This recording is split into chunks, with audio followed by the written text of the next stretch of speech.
A leadership learning moment, Pedigree and Talent Are Not Always What They Seem to Be, by Michael Holland. In the movie Moneyball, manager Billy Beane looks to rebuild his dismal baseball team with a limited budget and therefore limited opportunity to acquire expensive talent.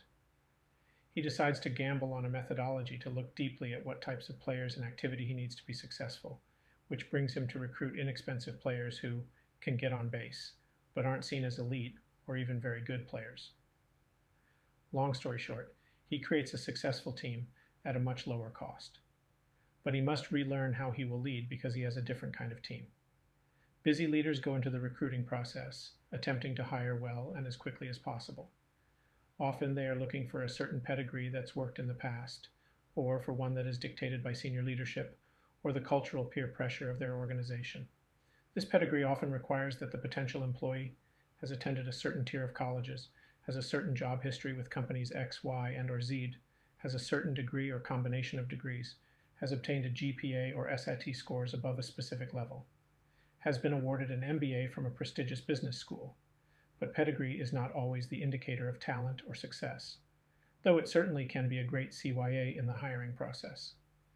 In reality, there are a lot of great people who have the basic skills needed to do the job at hand, even if, upon first glance, they don't fit your mold. They may have worked in multiple industries with non-hierarchical career progression. They may have gone to a state school or completed their graduate work part-time at a no-name school. They may have a music degree but an engineer's mind. They may appear to be less polished or socially connected, but have grown up in a large, healthy family in a smallish town with great community. They may not appear as the great talent they actually are, and they will likely give your HR leader a bit of a worry. But they may just be the perfect person to get on your bus. Remember Jim Collins' mantra of first get the right people on the bus. I'm not suggesting that you throw out all your well-worn processes and unwritten policies for recruiting. I am suggesting, however, that great leaders find great talent because they truly know what they need on their team, and they know the type of person they need to make success happen, which may be a different version of pedigree. What I love about these leaders is that they force their blinders off, both in what they think they may need and in their biases for perceived talent. Coaching thoughts for you and your peers. 1. What processes do you use as a guide for hiring? Are they hard and fast rules? Or do you bend them? Do you think you should bend them from time to time? 2. When was the last time you had to adjust your leadership to allow for changes in your team? What did you do?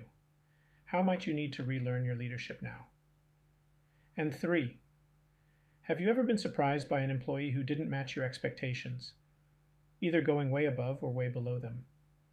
What did you learn from this experience? Thank you for listening to this leadership learning moment. To learn more about how to lead well, visit our website at bishophouse.com.